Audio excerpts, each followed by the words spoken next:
Hi, I'm Demi Nandra. I graduated from the University of Worcester in 2011 and then I went back to do my Masters in 2013 and I am a performance artist. Hi, I'm Amara Spence. I graduated from the Drama and Performance degree at University of Worcester in 2013. I'm a playwright and founder of Maya Creatives. So Amara, why did you choose to go to Worcester, University of Worcester? University of Worcester. I really liked basketball at the time. I was a bit obsessed, and then I saw they had like really good basketball facilities, and then I went on an open day and had a look at all the halls and everything, and I thought they were gorgeous. And then I ended up not living in halls, not playing basketball, and found myself there. But I liked the fact you could kind of select your own modules, and you had a free module each semester. So I ended up picking up Spanish, which was really cool. And yeah, it worked out in the end. How about you, Demi? I picked Worcester based off the modules. I remember trying to compare it to Birmingham and Worcester, and I remember seeing Worcester was really practical heavy. Those modules, what at the time was really interesting was physical theatre. There were so many practical modules that I thought I could really find out what I actually enjoyed about performance. So yeah, I think that's what initially drove the focus. Yeah, and then when I got to obviously Worcester, it was like I said, I wasn't disappointed because it was very practically heavy. Yeah. All modules ended with some performance and trying things out, and that was really nice.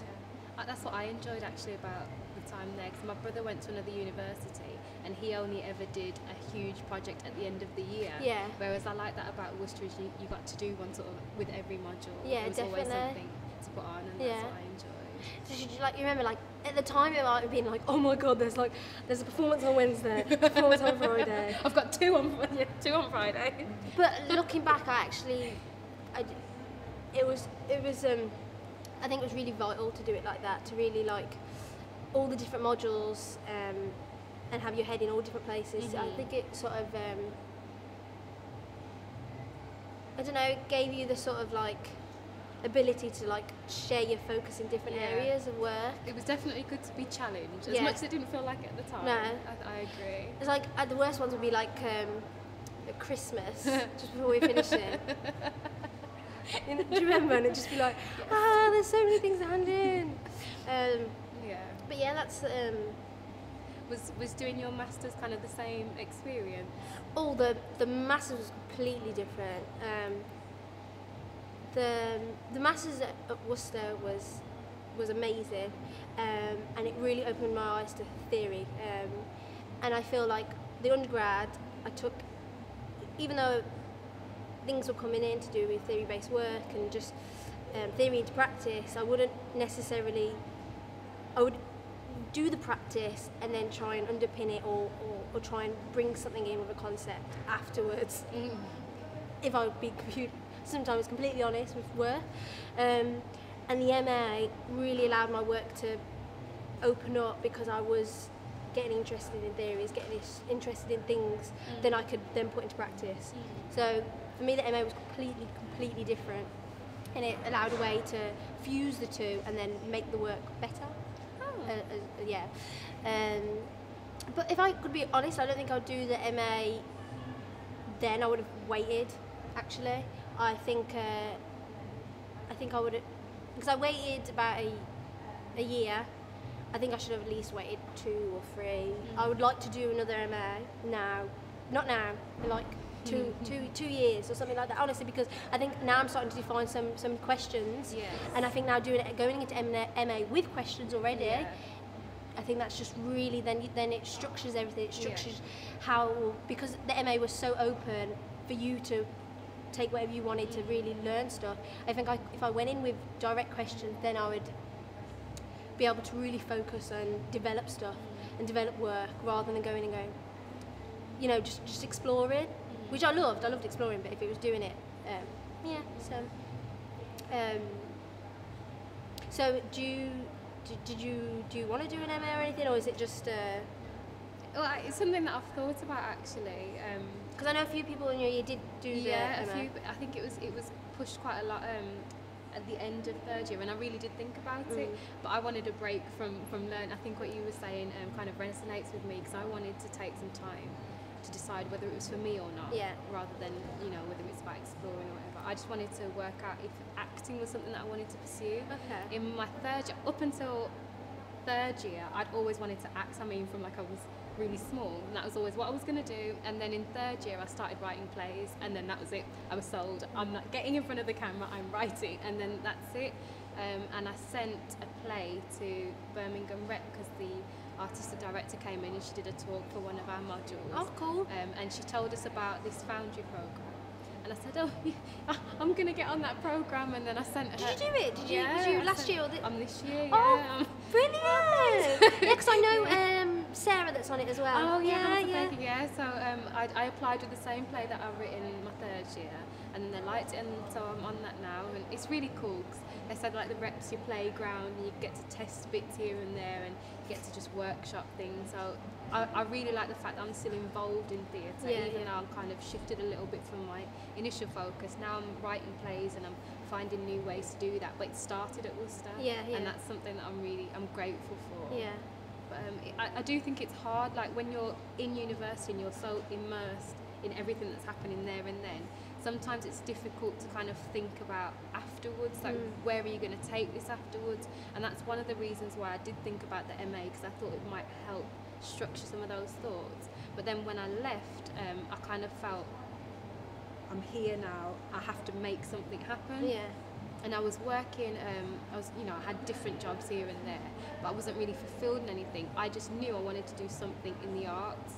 And then I got talking to my cousin, who's a business strategist, and I said, yes, I really want to work with some artists. I don't know what, I just know I want to run a business. Yeah. And he said, why don't you just get a bunch of creative people in a room and have a talk? So I set up, I guess you could call it a focus group with creative people. And in the end, they kind of dictated to me what they'd need from an arts organisation.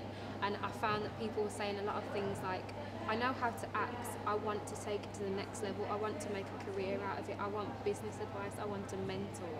So I set up a company that was specifically about sustainability in the arts, like how can we promote the arts as something that is structured, that's something that is sustainable and you can continue doing it, rather than it's just a hobby, or if you get lucky you get in kind of thing. How can we put things in place so that it's more likely that you're going to have sustainable ventures? And that's something that I started working on. I think in the month that I graduated, I was like, let's go. So November 2013 was graduated, and then I started the company straight away. And it's mad how quick things are happening. No, it's brilliant. Yeah, it's really good, because I'm working with writers at the moment. You came to the Scratch Night, which is where we met, funnily enough, and that's about testing things out. I think Scratch Nights are really popular in theatre, and I thought, well, it would be nice if we kind of open that up a bit more to other art forms. So I said, let's get some musicians down, let's have comedians in, and let's focus on writing rather than performance. And then that's what it's grown into. But I know you're doing a lot yourself, so what's new with Demi? Oh, Where to start? So I did I finished the MA, and then I was working on some things, and then an opportunity came up to go to Germany to work for Month of Performance Art, and it's a platform. I always call it festival, but it's not. It's a platform. It's an initiative, but it is like a month-long festival of performance art, international performance art.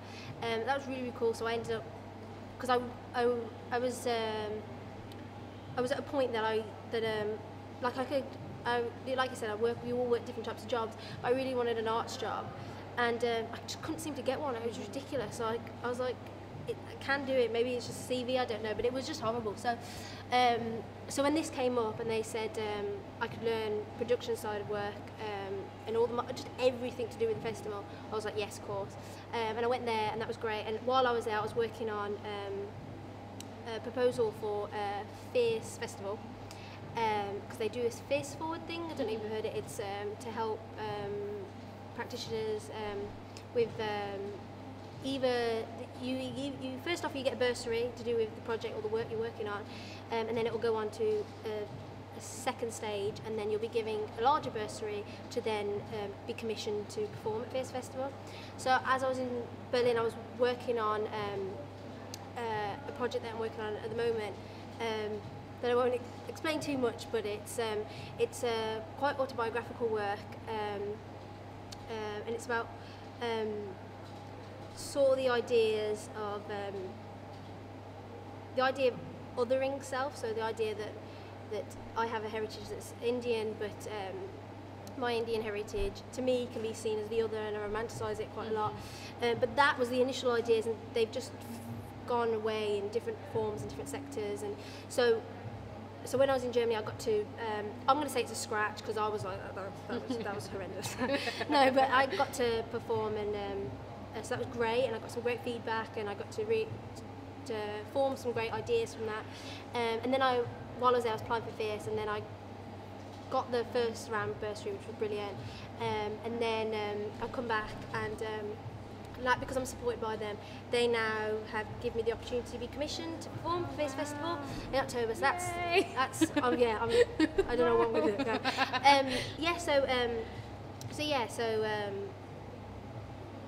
That's what I've been up to.